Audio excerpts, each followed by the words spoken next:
Back to CNR news. వార్తలు చదువుతున్నది మీ చొప్పకు నాగేశ్వరరావు. దర్శి పట్టణంలో నమ్మకముగా, నాణ్యముగా అందమైన ఆభరణములను అందుబాటు ధరలతో సకాలంలో అందించి ఖాతాదారుల మన్ననలు పొందిన Amrutha Sai gold house and pawn brokers. తాకట్టు వ్యాపారం, బంగారు ఆభరణములపై రుణ సౌకర్యం కలదు. ఇట్లు మీ Devathi Ramarao, Devathi Eshwar Sai. Amrutha Sai gold house and pawn brokers, గడియార స్తంభం వద్ద, కురిచేడు రోడ్, దర్శి. అందరికీ హాయ్ అండి. ముఖ్యంగా జన సైనికులకి, వీర మహిళలకి నాది ఒక చిన్న విన్నపం అండి. నేను ప్రొఫెషనల్గా కమెడియన్ అయి ఉండొచ్చు, కానీ పర్సనల్గా 80% మార్కులతో బీటెక్ కంప్లీట్ చేసి ఈ సమాజం మీద, రాజకీయాల మీద, అలాగే వ్యక్తుల మీద, విలువల మీద, అన్నిటి మీద అవగాహన కలిగిన ఒక వ్యక్తిని నేను కూడా. ఆంధ్రప్రదేశ్లో ఓటు హక్కు ఉంది కాబట్టి జరుగుతున్న విషయాల మీద మాట్లాడే హక్కు నాకు కూడా ఉందని నేను మాట్లాడుతున్నాను.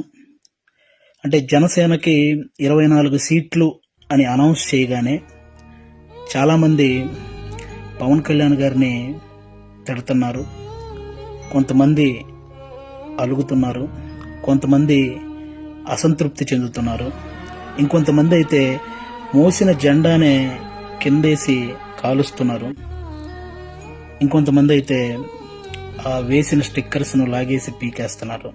ఇవన్నీ చూసి నిజంగా మనసుకి చాలా చాలా చాలా బాధ అనిపించింది.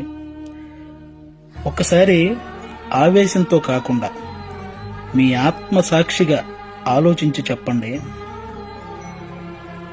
తన నమ్ముకున్న ప్రజలను కానీ, తనతో నడుస్తున్న నాయకులను కానీ మోసం చేసే వ్యక్తిత్వం పవన్ కళ్యాణ్ గారికి ఉంటుందా అండి? పెట్టిన పార్టీకి సపోర్ట్ చేసే మనమే ఇంత ఆలోచిస్తే ఒక పార్టీ పెట్టిన వ్యక్తి ఇంకెంత ఆలోచించుంటాడు? ఒక డెసిషన్ తీసుకోవడానికి తనలో తాను ఎంత మదనపడి ఉంటాడు? ఇది ఒక్కసారి ఆలోచించాలని మనస్ఫూర్తిగా కోరుకుంటున్నాను. 10 సంవత్సరాలుగా ఎటువంటి అవినీతి చేయకుండా తన సొంత కష్టార్జితంతో పార్టీని నడుపుతున్న గొప్ప నాయకుడు పవన్ కళ్యాణ్ గారు. అలాంటి వ్యక్తి గురించి మన శత్రువులు మాట్లాడినట్టు మనం కూడా మాట్లాడితే నిజంగా బాధ అనిపించిందండి. అంటే 24 సీట్లు ఏంటి, అదేంటి, ఇదేంటి అని 2019లో కనీసం ఆయన్ను కూడా గెలిపించుకోలేని మనం అదేంటి, ఇదేంటి అని అడిగే హక్కు నిజంగా మనకు ఉందంటారా? అరే, చిన్న పరీక్ష ఫెయిల్ అయితేనే ఇంట్లో నుంచి ఒక 10 రోజులు బయటికి రాము. అలాంటిది ఇంత పెద్ద ప్రజా సంగ్రామంలో 2 చోట్ల ఓడిపోయి కూడా 2వ రోజే సమస్య అనగానే పరిగెత్తుకుంటూ వెళ్ళి ఆ సమస్యను సాల్వ్ చేసిన గొప్ప మనసు పవన్ కళ్యాణ్ గారిది. తన పిల్లల కోసం బ్యాంకులో దాచిన డబ్బును కూడా తీసి కౌలు రైతుల కష్టాలు తీర్చిన పవన్ కళ్యాణ్ గారి గురించా మనం ఇలాంటివన్నీ మాట్లాడేది. ఎన్నో సమస్యల మీద ఎంతో మందికి ఎన్నో రకాలుగా సహాయం చేసిన వ్యక్తిత్వం. రోజుకు 2 కోట్లు తీసుకునే ఒక స్టార్ హీరో సంపాదించిందంతా సహాయ కార్యక్రమాలకే పెట్టేసి ఆల్మోస్ట్ అప్పు చేసి మరీ ఒక పార్టీని నడుపుతున్నాడని మీలో ఎంతమందికి తెలుసు? అలాంటి పవన్ కళ్యాణ్ గారి గురించి మనం ఎలా పడితే అలా మాట్లాడేస్తున్నాం. దేశంలో ఇన్ని రాజకీయ పార్టీలు ఉన్నాయి, ఇంతమంది రాజకీయ నాయకులు ఉన్నారు. ఎవరైనా సరే మేము అధికారంలోకి వస్తే అది చేస్తాం, ఇది చేస్తాం అనేవాళ్లే కానీ ప్రతిపక్షంలో ఉండగా ఏనాడైనా వాళ్ళ జేబులో నుంచి 1 రూపాయి తీసి ఎవరికైనా సహాయం చేశారా? అలా సహాయం చేసిన ఏకైక రాజకీయ నాయకుడు పవన్ కళ్యాణ్ గారు. అలాంటి వ్యక్తిని పట్టుకుని మనం కులాన్ని తాకట్టు పెట్టాడు, పార్టీని తాకట్టు పెట్టాడు, ప్యాకేజ్ తీసుకున్నాడు అని చాలా ఈజీగా అనేస్తున్నాం. అమ్మలాంటి కులాన్ని, పార్టీని తాకట్టు పెట్టే వ్యక్తే పవన్ కళ్యాణ్ గారు. డబ్బుకు అమ్ముడుపోతాడా? ప్రతిపక్షంలో ఉన్న టీడీపీ కంటే అధికార పక్షంలో ఉన్న వైసీపీ దగ్గరే ఎక్కువ డబ్బు ఉంటది కదా, మరి అమ్ముడుపోయే వ్యక్తి అయితే వాళ్లే కొనుక్కోవచ్చు కదా. ఎందుకండి ఈ మాటలు? పవన్ కళ్యాణ్ గారు ప్రజలు పంచే ప్రేమకు బానిస కానీ నాయకులు పంచే డబ్బుకి ఎప్పటికీ బానిస కాడు, అవ్వడు.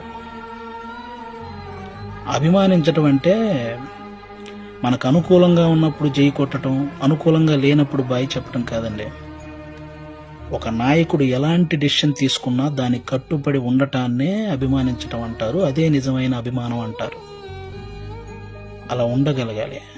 ఎవరో రెచ్చగొట్టే మాటలు, మన మీద కావాలని చూపించే జాలికి వాటిని చూసి మన నాయకుడిని మనమే ఎప్పుడు తక్కువ చేసి మాట్లాడకూడదు. అలాగే టీడీపీ కార్యకర్తలకు కూడా నా నుంచి ఒక చిన్న విన్నపం అండి. 2014లో ఒక్క సీటు కూడా ఆశించకుండా పూర్తి మద్దతు చంద్రబాబు నాయుడు గారికి ప్రకటించారు. ఆ త్యాగాన్ని గుర్తించాలని మనస్ఫూర్తిగా కోరుకుంటున్నాను. అలాగే 2023లో 14 సంవత్సరాలు ముఖ్యమంత్రిగా చేసిన ఒక వ్యక్తిని, పేద కుటుంబాల్లో ఎంతోమంది పేద విద్యార్థులు వాళ్ళు ఐటీ జాబ్ చేయొచ్చు, అమెరికాలోకి వెళ్ళి సెటిల్ అవ్వచ్చు అని ఈ ఐటీని తెలుగు రాష్ట్రాల్లో ప్రతి ఒక్కరికి పరిచయం చేసినటువంటి చంద్రబాబు నాయుడు గారు లాంటి వ్యక్తి, ఒక 70 ఏళ్ల పైబడిన వ్యక్తిని జైల్లో పెడితే నిజంగా చాలా మందికి బాధ అనిపించింది. అలాగే పవన్ కళ్యాణ్ గారు అక్కడికి వెళ్ళి కలవడం జరిగింది. పొత్తు అనేది పెద్ద సభలు పెట్టి ఆడంబరంగా చేసుకోవచ్చు, కానీ అలాంటి ఆడంబరాలు కోరుకోలేదు. అక్కడ కష్టాన్ని చూశాడు. ఆ జైలు ముందుకు వచ్చి అక్కడే పొత్తును ప్రకటించాడు. ప్రకటించిన వెంటనే జన సైనికులందరికీ ఏం చూసించాడో తెలుసా?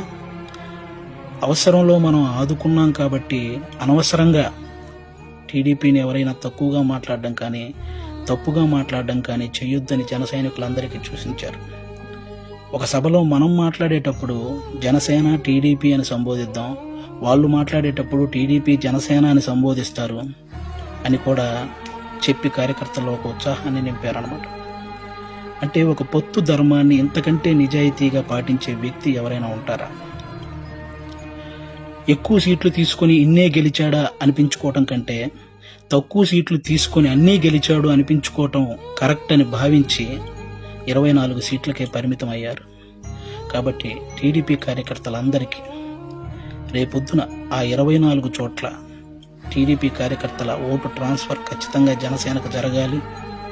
ఆయన త్యాగాన్ని రుణం తీర్చుకోవాల్సిన సమయం వచ్చిందని నేను అనుకుంటున్నాను.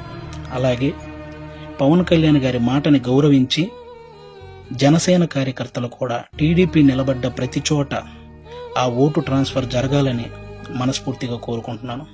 చాలా మందికి ఈ 24 సీట్లు ఏంటి, అదేంటి అని అసంతృప్తిగా ఉన్న వాళ్ళకి ఒక చిన్న ఎగ్జాంపుల్ చెప్తాను. మహేంద్ర సింగ్ ధోని క్రికెటర్ మీ అందరికీ తెలుసు. ఆయన వచ్చిన కొత్తలో స్టార్టింగ్లో డక్అవుట్ అయ్యాడు. ఆ తర్వాత మంచి షాట్లు కొట్టి ఒక 24 పరుగులు చేశాడు. ఇతనిలో గేమ్ ఉంది అని అందరికీ తెలిసేలా చేశాడు. ఆ తర్వాత గేమ్ చేంజర్ అయ్యాడు. ఆ తర్వాత గేమ్ విన్నర్ అయ్యాడు. ఫైనల్గా క్రికెట్నే శాసించాడు. మన నాయకుడు కూడా అంతే. స్టార్టింగ్లో 2 చోట్ల ఓడిపోయి ఉండొచ్చు. ఇప్పుడు 24 సీట్లతో అసెంబ్లీలోకి 21 సీట్లతో అసెంబ్లీలోకి వెళ్ళొచ్చు, 3 పార్లమెంట్ సీట్లు గెలవచ్చు. రాజకీయం బాగా తెలిసినవాడు అని అందరూ అనుకోవచ్చు. ముందు ఆయనే గేమ్ చేంజర్ అవ్వచ్చు, ఆయనే గేమ్ విన్నర్ అవ్వచ్చు.